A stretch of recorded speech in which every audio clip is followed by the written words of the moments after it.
In the last 24 hours, $156,000 has been liquidated through the altcoin MATIC. And I rate we change this. Let's dive into the charts. Well, now that we're in the charts, who needs these anymore? So in MATIC, we are tracking a 5-wave structure to the upside and a 3-wave structure to the downside. I do believe the 3-wave structure to the downside has officially started following this high at $1.0968. This was on the 27th of December. Let's go to a smaller time frame. Now on the 1 hour time frame, we can see that MATIC has indeed made this first A wave and this first B wave completed. We can see that this B wave is completed by measuring out the Fibonacci ratios. Here we can see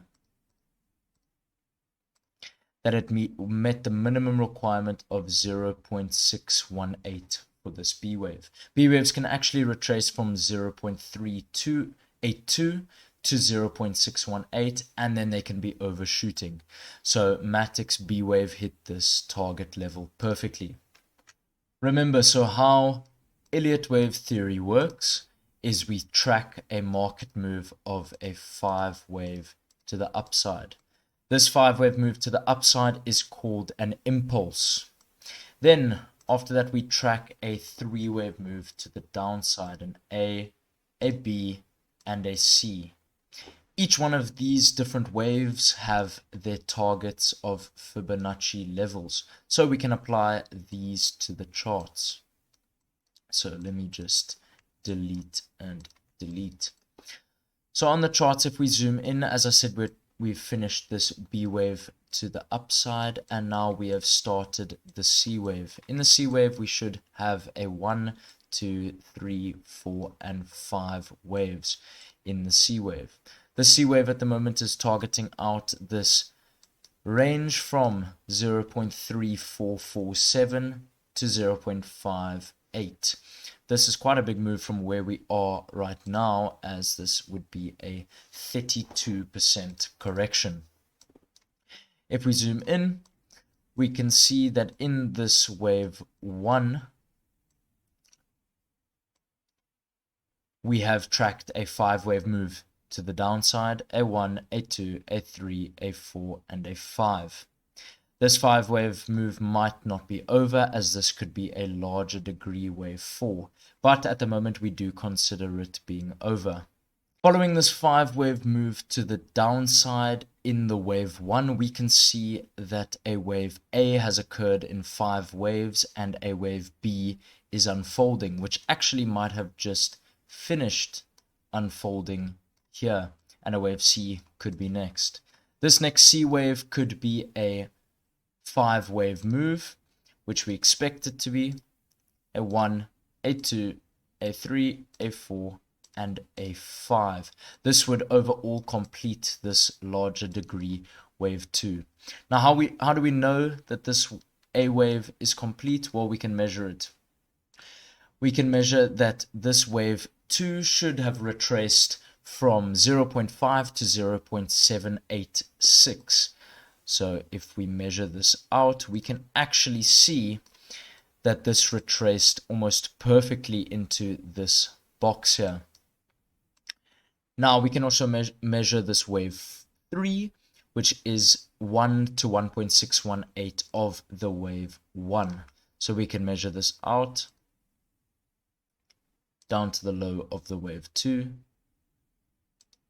And it reached the 1 retracement. In the larger degree wave 2, we obviously have, as said, an A, a B, and a C.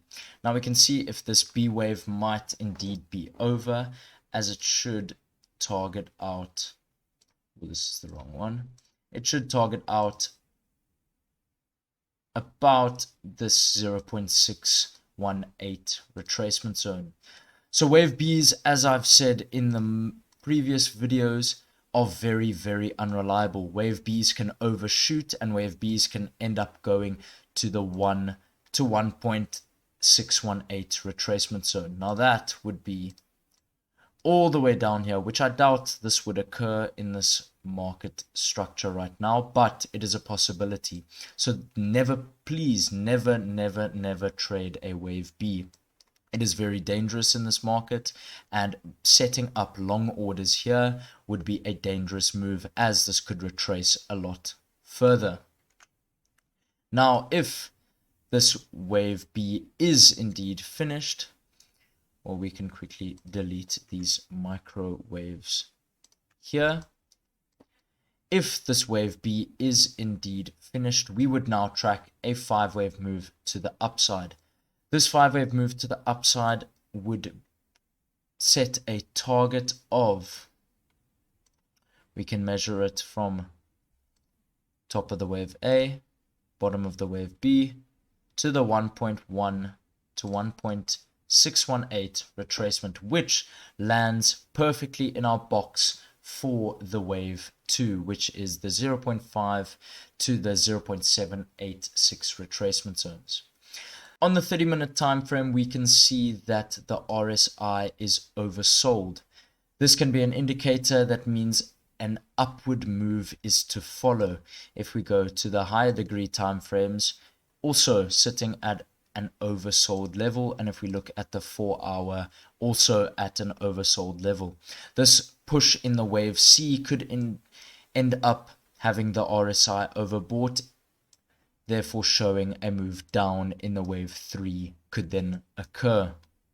There are indeed some 1-2 setups on the smaller time frame, like this 1-2 setup that could occur here. So as we will have a 1 move up and a 2 move down, there could be another target box over here, something like this. Now, I wouldn't trade these smaller degree waves, as they are less reliable as a larger degree wave. Now we can talk about trade setups.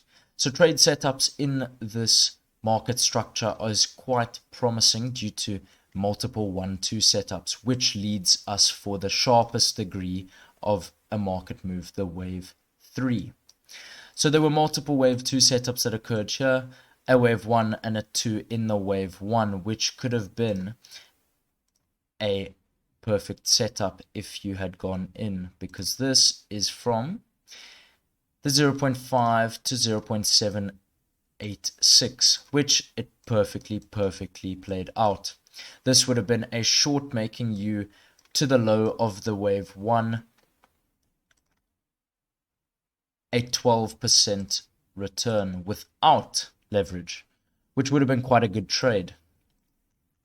Right, as that one has passed, we can see that another major 1-2 setup is forming here.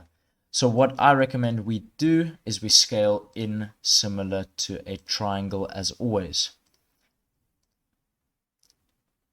forming smaller positions at the bottom of this support range and larger positions towards the top. So let's say price only reaches the minimum support range of 0.5, you still will be positioned for this wave 3, even if it was only 10 to 20% of your position that you wanted filled. That's all for this update on MATIC. Remember to join the Discord channel down below, and also subscribe to the YouTube channel. Thank you so much. It's been Max Trades Crypto. Cheers.